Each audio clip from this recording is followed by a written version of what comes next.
Did you know that there is a being who some consider to be even worse than Satan himself?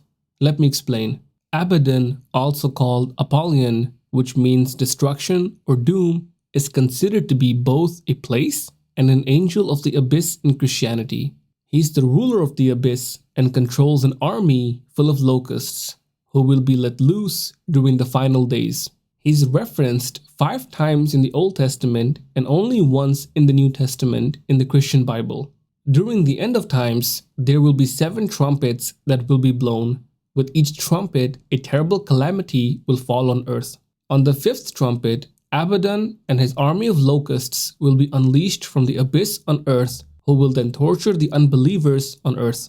In some non-canonical texts, Abaddon was a cherub who became an archdemon after being tempted by Lilith.